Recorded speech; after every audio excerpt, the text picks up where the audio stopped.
Dian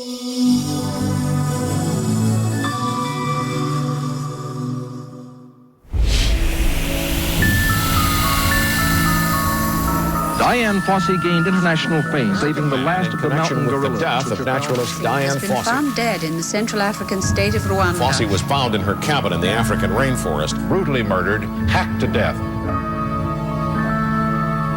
I came here essentially for research. I wanted to know all there was to be known about them.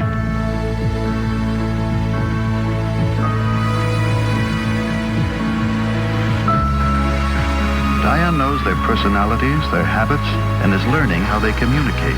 Many who knew her saw a darker side and felt she had become obsessed with saving the gorillas. It was something I just felt compelled to do. I had to do it. I can't explain it. Even if the police do solve her murder, another mystery will remain. The mystery of her life.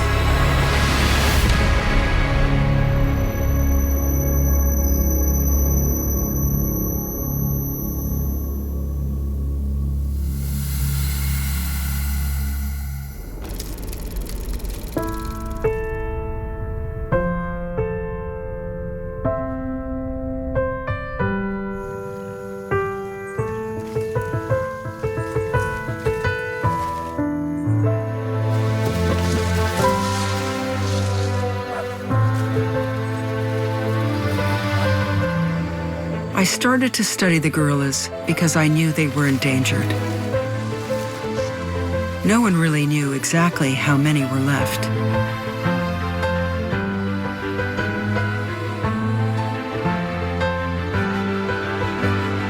And so little was known about them.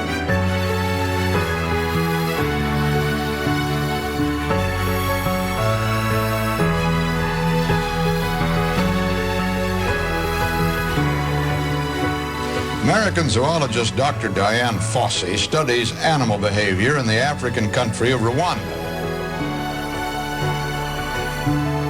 For 11 years, one of her favorite subjects has been a gentle and playful gorilla named Digit.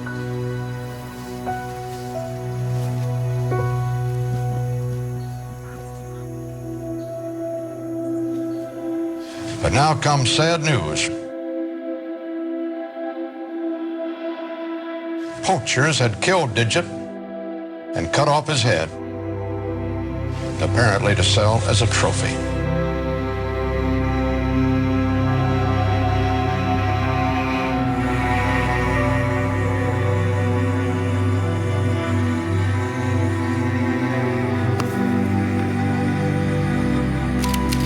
This horrid, black, aching void. I don't think I'll ever get over it.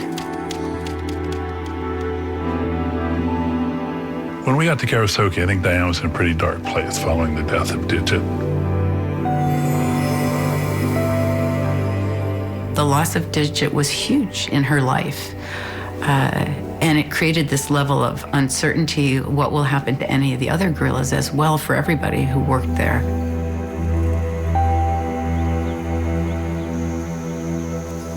I went to Karasaki in 1978. We were told it's a catastrophe. Dian's favorite young gorilla, called Digit, has just been killed under horrific circumstances and beheaded and just dreadful.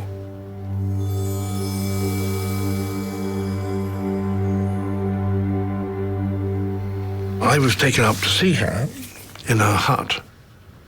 And she was in bed, distraught. She said, tomorrow I'll take you out. And I thought the chances of her doing so were very small.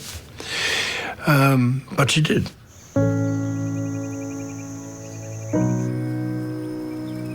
Gorillas understand the concept of a friend of a friend. So if they get to know you, and then you turn up with somebody else, they'll see there's somebody else, but they're with you, and they know you. So there's an association. They must be all right because they're with you.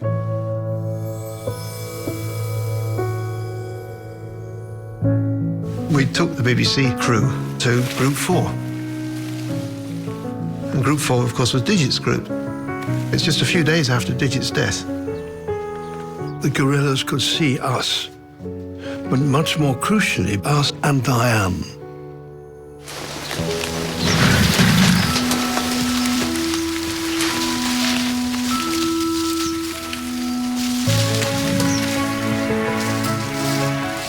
We didn't know how close we were going to be able to get. We were behaving with proper caution.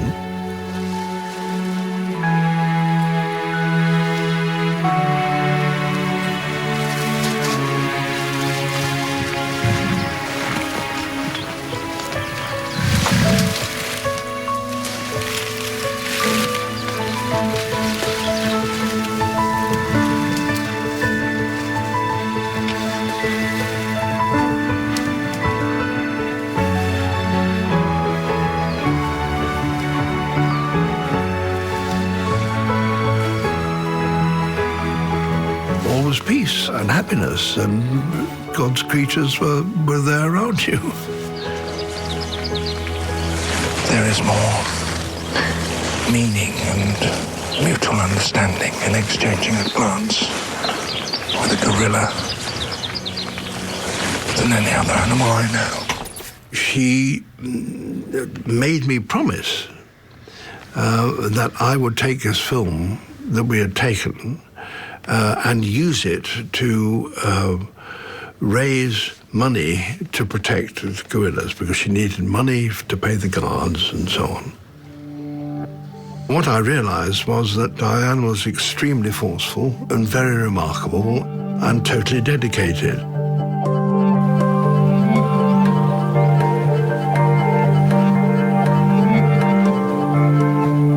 The threat to the mountain gorillas in the 70s was very real. The population just about halved in a period of 15 years. It got to the point where every death mattered. There wasn't a big conservation effort going on in Rwanda.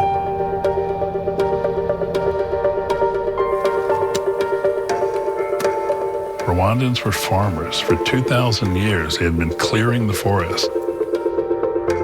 40% of the park had been cleared while Dian was there. This was prime gorilla habitat. They had taken out a big chunk of land for growing crops so that the park had lost habitat.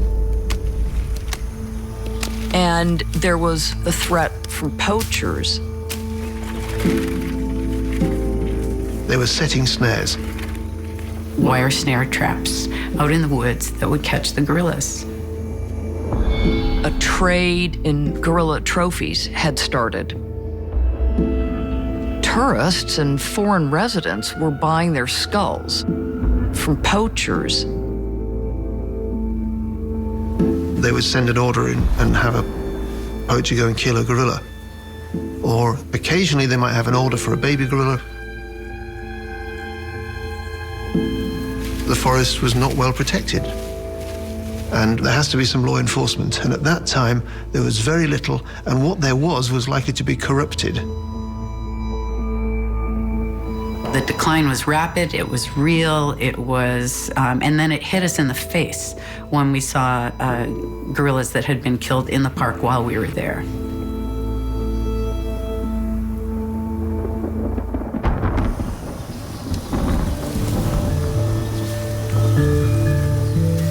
At Karasoke, we called the different gorilla families by group. For years, the group that Dian was closest to was Group 4, with Uncle Bert, Aunt Flossie, Macho, a number of others. They were her dear family.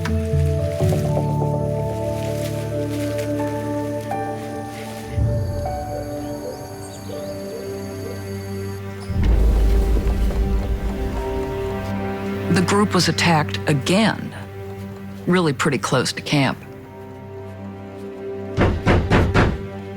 One of my students knocked on my door.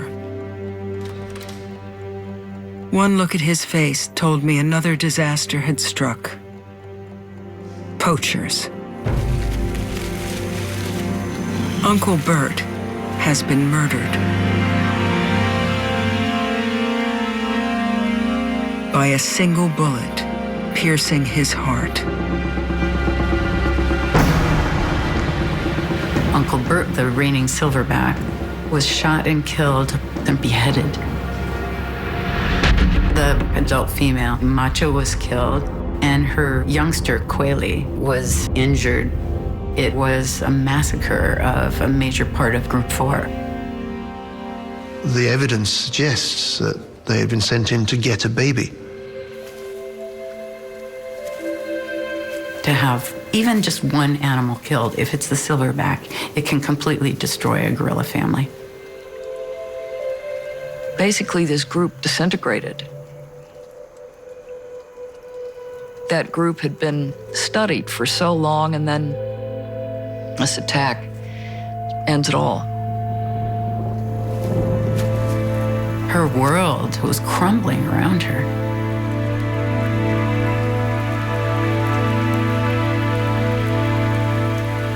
This was terrible, heartbreaking news, especially coming just, 6 months or so after Digit had been killed. My head is not working too well at the moment. I have no mind left, no reason for being left.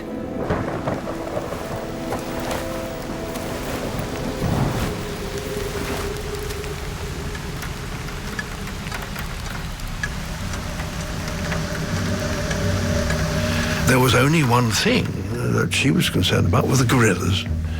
And if it was bad for gorillas, it had to be stopped. And there were terrible stories of how she exerted power.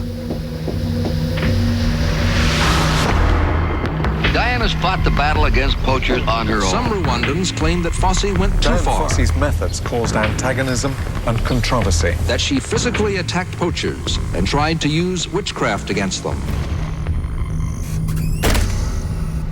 The only time that I saw it, the park guards had brought a poacher, a known poacher, up to camp for Dian to question. She did sting him with nettles, and she smeared him with gorilla dung, obviously seeking to humiliate him and to deter him. Why should one condone a man if he openly breaks the law? Why shouldn't you take whatever action you can against him? What I saw in Dian's eyes was hatred. This man had killed gorillas, she knew.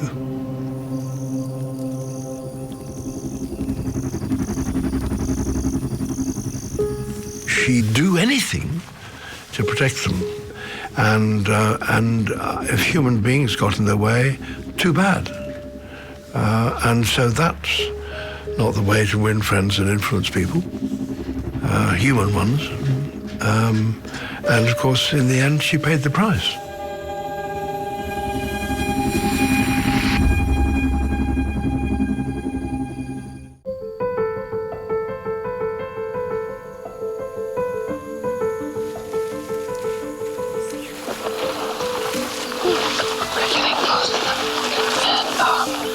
I make the sound. It's a contentment sound. No, tell them I'm coming. Okay? No. Oh my God. No. Beautiful. Oh, that's beautiful.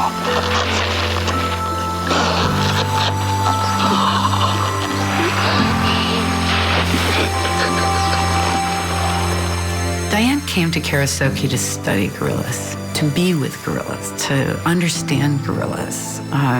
She didn't come to protect them from violence. She didn't come to do conservation. And so I think she got caught in a situation which wasn't of her own making or of her own design by any means. What is the future of the mountain gorilla? Does it have a future? I don't believe they have a future. After another 10 years, I think there'll be no more gorillas.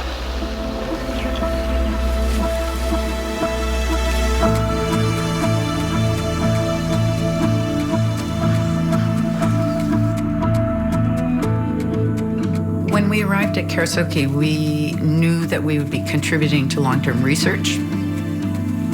What we didn't realize was that we would be asked to do aspects of anti-poaching. Her sense of conservation at that time was to get out guards with guns and protect the animals in somebody else's national park. Dian had a real thing about active conservation versus what she called passive conservation. And active conservation was quite simply arming patrols and going out and securing the perimeter of Karasoke and taking on poachers. I came here essentially for research, and I don't believe that you can close your eyes or close your mind to the problems of conservation. And if there's something as simple as these patrols, which only go out and cut traps, if there's something that simple that can be done effectively, it's not talking about conservation, it's acting. Conservation begins with the boots on a man's feet. It was all about protecting your park, protecting your animals, and weapons were part of that. And Dian seemed very comfortable having guns around here and using guns. That was something that we didn't feel comfortable with. We were not nationals in Rwanda. We were not law enforcement officers by any means. We were graduate students. Dan, this research center of yours is right in the middle of an international park. I mean, aren't all the animals here protected, legally protected? Theoretically, they're supposed to be protected. You kind of had to take the law into your own hands in a way, haven't you? Well before I arrived as ambassador in Rwanda, I had heard about Fossey and the guerrillas. She had almost continuous difficulties with one or another element of the Rwandan government and was therefore on the brink of being asked to leave the country almost from the time I first knew her. Frank, as ambassador, had to do a lot of soothing things over to keep her in the country. In the late 70s, she was getting so violent. She had seen too many guerrillas killed by poachers. And she just had no sympathy for them at all.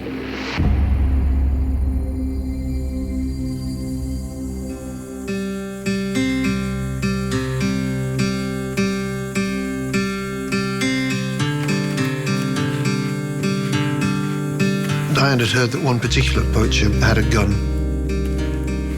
He was implicated in killing guerrillas. And she went to the village and put on a big display of demanding the gun. She tore down some matting from in the house and put it on the fire and burnt it. And then she grabbed a little boy and said, "Okay, give me the gun or I keep the boy." And I don't think she intended to keep the boy, but they wouldn't give her the gun. So she talked herself into a corner.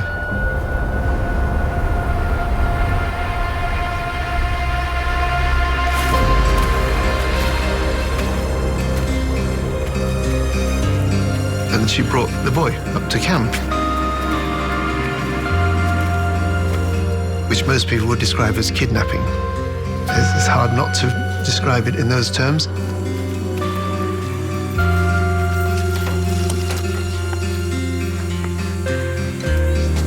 She had some second thoughts. This was a really bad idea. And the next day she had the guys taken back home.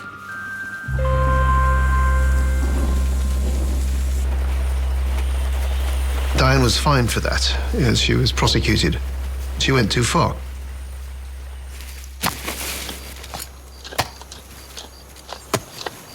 Rwanda was one of the poorest nations in the world at that time. The Park Service was really poorly equipped, poorly trained. Even if there was heartfelt concern for the guerrillas, they had no resources to spend on that. There needed to be some way of having revenue come into this poor nation to be able to even afford conservation. And we thought that could be done through tourism.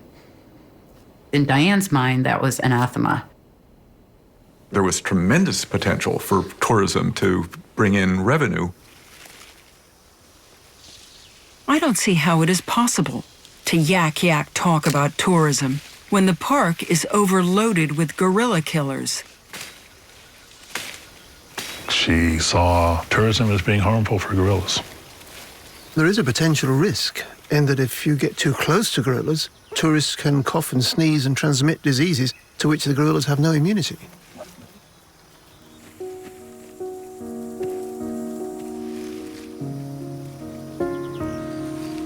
I think Diane saw the world in very simple black and white terms.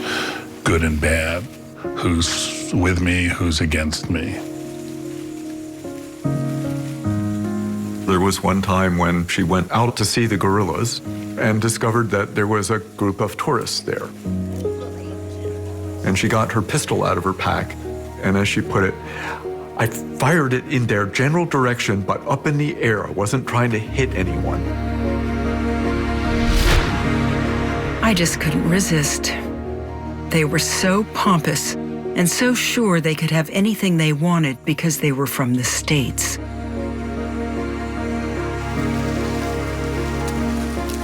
That was a step too far. Before long, I got word from the Rwandan authorities that they weren't going to put up with this kind of behavior on her part.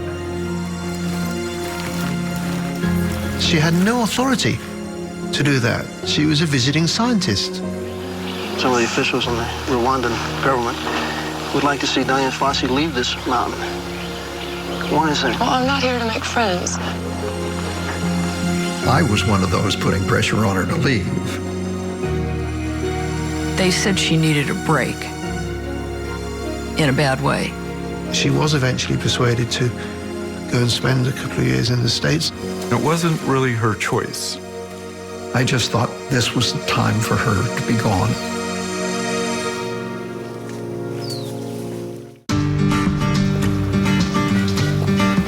When Diane was in America in the 80s, she was offered fellowship at Cornell in New York.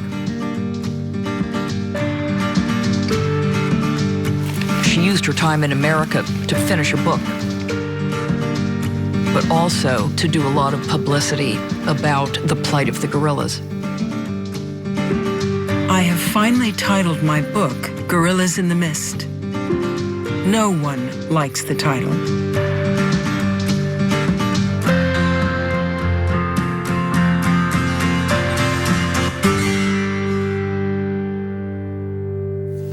You noted in the book that the natives nicknamed you the lady who lives in the forest without a man. Why did you undertake this research alone? I had really no option. I couldn't find anyone who was willing to sit in the forest for 15 years. So that was it. There are only 230, 240 mountain gorilla. What's the chances of saving the mountain gorilla from extinction? Is it too late? Mountain gorilla discovered in 1902 may become extinct in this century if more active conservation isn't done. The cutting of traps, the capturing of poachers, and the confinement of poachers. That's what active conservation is all about. That's where his chance lies. Diane wanted to draw attention to the gorillas. So when she set up an organization, and she called it the Digit Fund. It is a pleasure to be here. The Digit Fund became the source of funding for the active conservation, as Diane called it.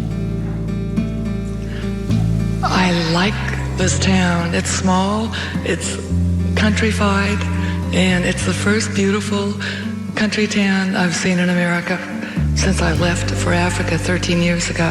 One thing she was really good at was getting to people when she spoke and raising money.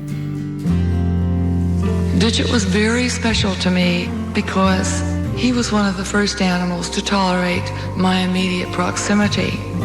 And it was the most outstanding reward of the entire study.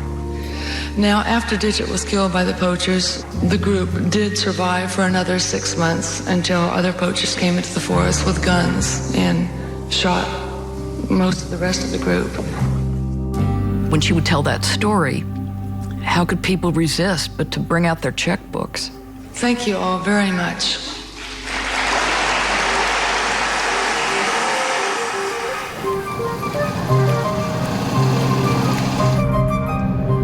For her time, Dian was very exceptional. Women wanted to get married and have kids.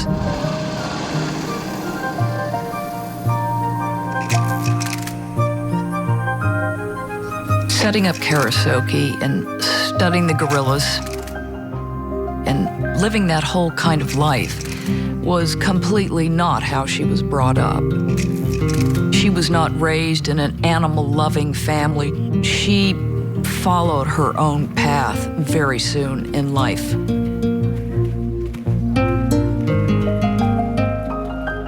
She had aspirations to work with animals as a vet, but she didn't get the grades. So she ended up working with children as an occupational therapist, which she did for, must have been 10 years. So she'd already had a successful career before this complete change of direction. She wasn't doing it to get academic credentials. The paleoanthropologist Louis Leakey was looking for somebody to go start a long-term study of gorillas. He had helped launch Jane Goodall's career. He believed that women were better at investigating higher primates than men, that they had more sympathy, they had more patience, and more insight. I'd already decided that I must study gorillas before first meeting Dr. Leakey. After a brief interview, he suggested that I become the gorilla girl he had been seeking, and our conversation ended with his assertion that I should have my appendix removed before venturing into the remote wilderness of Central Africa. Leakey mentioned the possibility of having to have her appendix out, and she booked herself right in for the operation. He was shocked, but clearly it convinced him that this one might stick. She was very determined.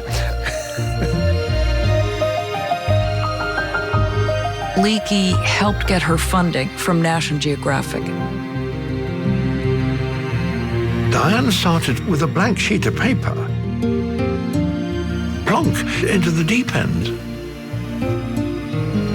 She struck off across the world into this wild forest in the middle of Africa, and she did it as a single woman. So what a gutsy person.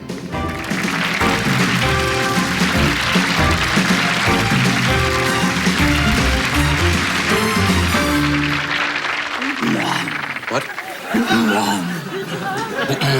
Sure. They like that, huh? They What, like what, that. what does that mean exactly? Well, Is what does something he think it means? I'm your friend? I'm contented, aren't you? Yeah. Well, I've heard it. Ed does that every morning. I mean, forget that. He comes in the office. What prompted you to go and choose this particular area of animals? It was something I just felt compelled to do. I had to do it. I can't explain it very dramatically. It was something I knew there were animals to be learned about, and there weren't very many gorillas left in the world. Yeah. There certainly are very few now. I mean, people go in and kill them? Oh, yes. What for? Why would you want to go in and kill an animal like this? What value does that have to somebody? Europeans decided that gorilla skulls make nice trophies, and their hands make nice ashtrays. Are you serious? I mean, I'm very serious. you know, do I pronounce it right? The Virunga Mountains?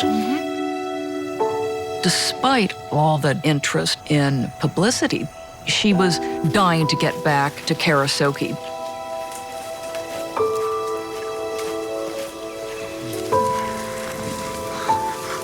Life is just barely tolerable being so far away from home, camp, and the beasts. I'd give my soul to be there right now.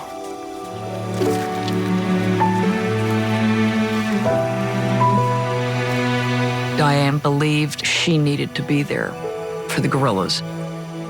She would call me, and she would be fussing about not being able to get back up the mountain. Are you going back to Africa soon? Oh, yes. Yeah. I knew that the instant she had either funds or a way to do it, she would do it. Thanks, Dian. Thank you very much.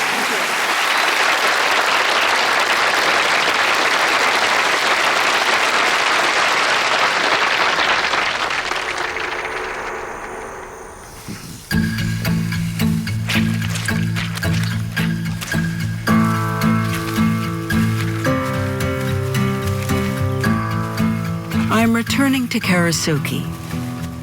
Fossey the ogre rides her broomstick once again.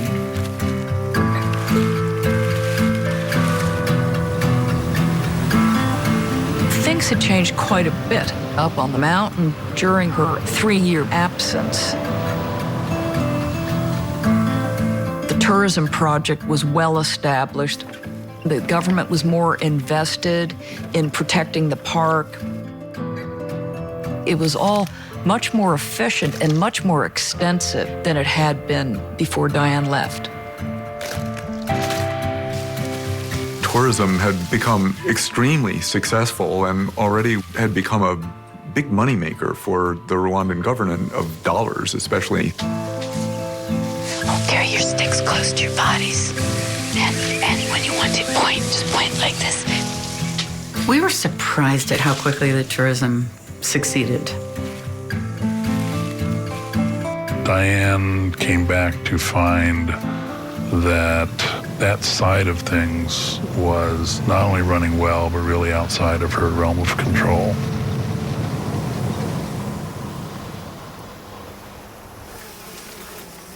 She was worried that Karasuki would be taken from her, so people would go and stay in the cabin. This place that she'd built up from a tent to an international research center with people coming from all over the world to study the gorillas, and that would happen over her dead body, and that she would rather burn the camp down than have it turned into a tourist camp.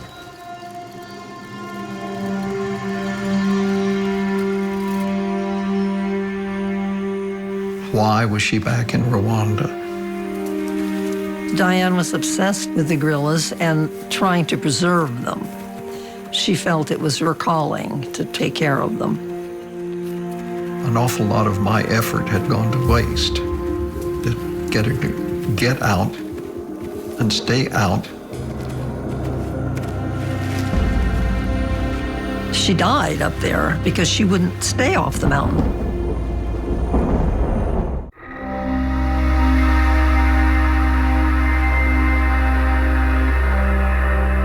The symptoms manifested by those who arrive at Karasuki are strikingly similar to astronauts undergoing isolation training for outer space missions. The malaise may include sweating, uncontrollable shaking, short-term fevers, loss of appetite, and severe depression.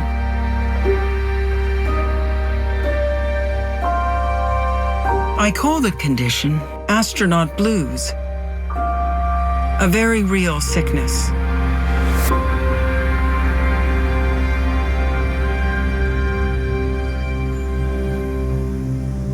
It's hard to know what it must be like to be isolated up on the top of that mountain. It's not easy to live at 10,000 feet. It rains a lot, and it's muddy, and light's minimal. It was not comfortable. It was almost 19th century.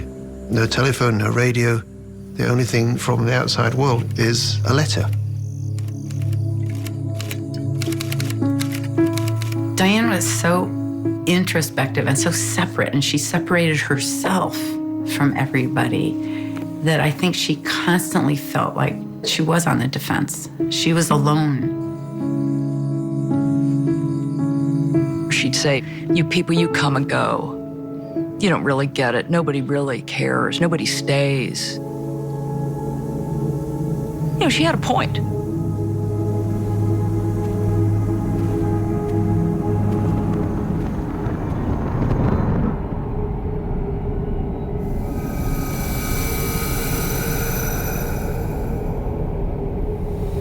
Nobody wants to be falsely accused of something they never did, especially a good friend that you know and got to like.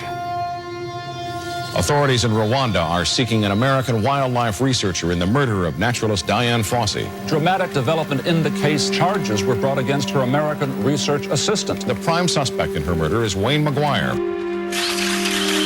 I had absolutely nothing to do with Dian's tragic death. She was my friend and one of my mentors. I had everything to lose and nothing to gain by her death.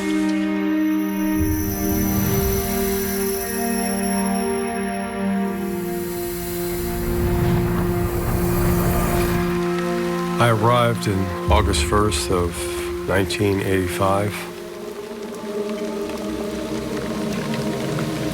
I felt like I was meant to be there. This is where I'm supposed to be. This is my destiny.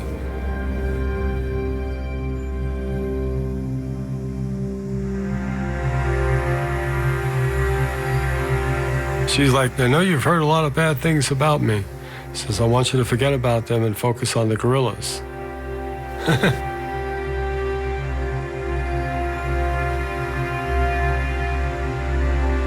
When was assigned the room next to me in my cabin, so we're both roommates. At that time, Dian had health issues. She was physically unable to go to the field. She was not well at all. And she had an oxygen tank. Her emphysema was so bad. And she smoked cigarettes constantly, chain smoker. And she missed going to the guerrillas.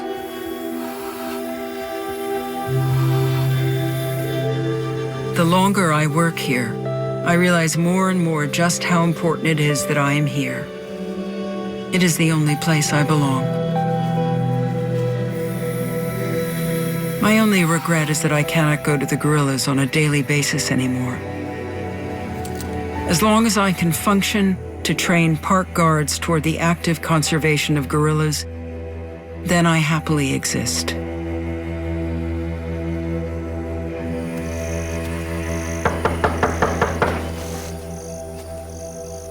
I came back to Dian's cabin every night and talked to her about the gorillas that I had seen that day. She was living through me, her experiences in the past. What was your experience like with Group 5 today? She's like, she couldn't wait to hear every little detail of what happened. She'd be drinking Primus beer, the local beer, every night. But when I talked to her, you could smell the strong scent of whiskey on her breath.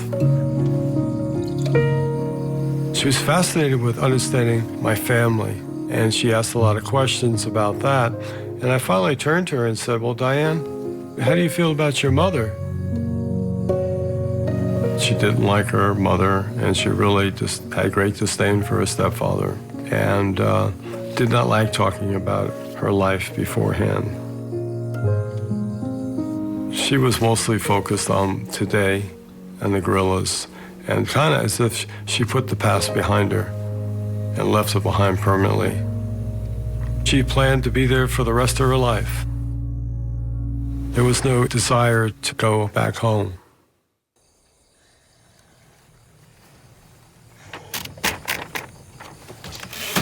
My visa was up on the 9th, and one now can't get them renewed without the tourist office authorization. I feel like I'm on pins and needles.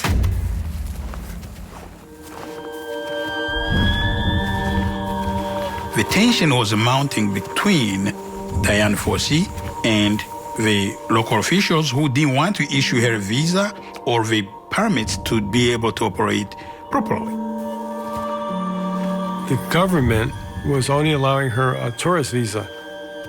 So every 2 months she had to go down that mountain, and they knew she was sick. She was revealing to me a lot of things that perhaps she wasn't sharing with other people. She started talking about retaliation, about having evidence on the officials and others. Dian had signed a contract for a movie of her life. She talked about having evidence that she was going to disclose to the world. She believed that this movie was coming real soon and that she was going to expose everybody and she was going to come out the hero in the story, we might say. She actually did believe that she was going to be killed, because one time she said to me, If you ever hear guns and firing going off at night, don't worry about me. Just get down that trail and get out of here as fast as you can. Man, she was really right about what she said.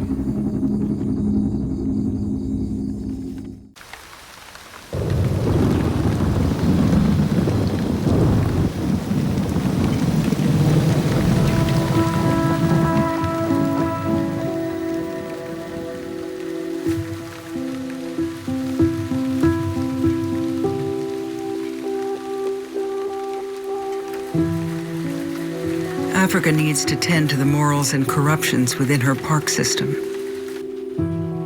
The current director continues to make life difficult. Everything here is heavey-heavey, a lovely Swahili word meaning all messed up.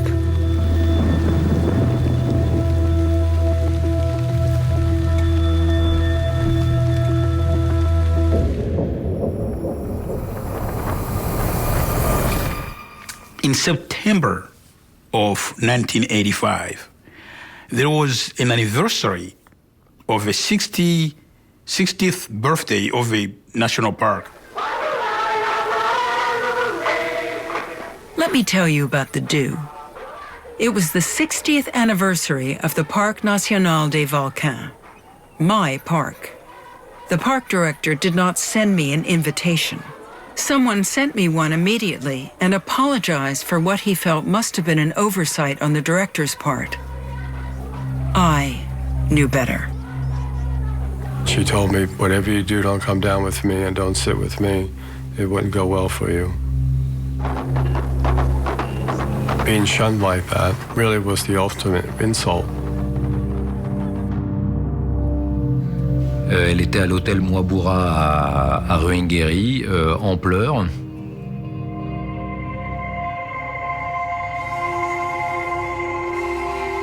Dian qui s'était habillée, qui avait mis une robe, qui s'était maquillée, qui avait mis ses bijoux.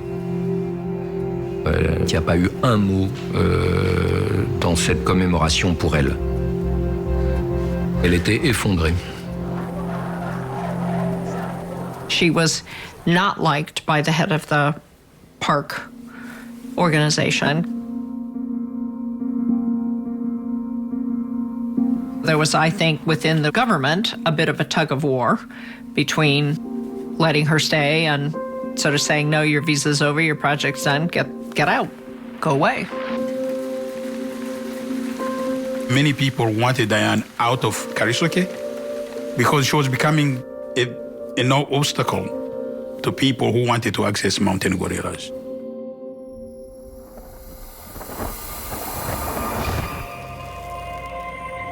Next thing I heard was that she had gotten her extended visa, so she was beyond ecstatic.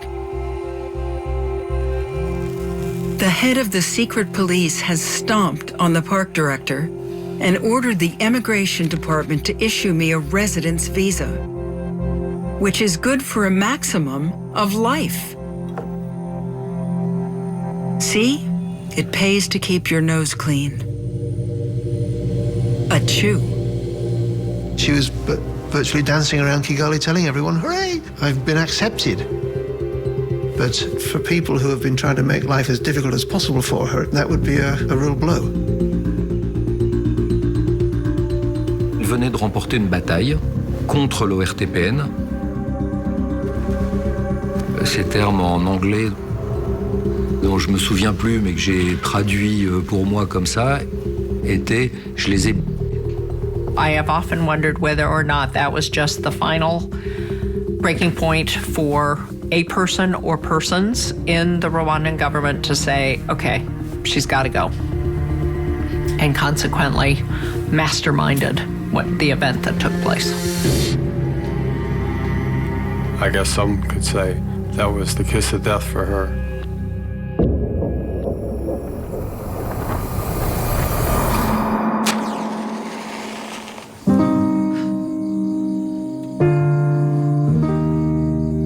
On Christmas night, Dian, Wayne and myself, we had a dinner, which was a wonderful dinner. We sat down and ate And at the end of it, she gave both Joseph and me a Christmas present. I got a nice calculator.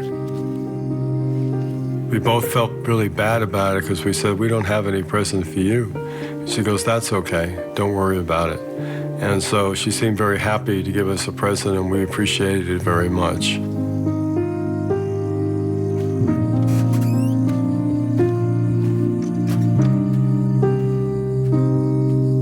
It was a very pleasant night. I'm glad we had that, because it's in my memory. The last time I remember Dian was when we were having a nice dinner. After that, it was a different story.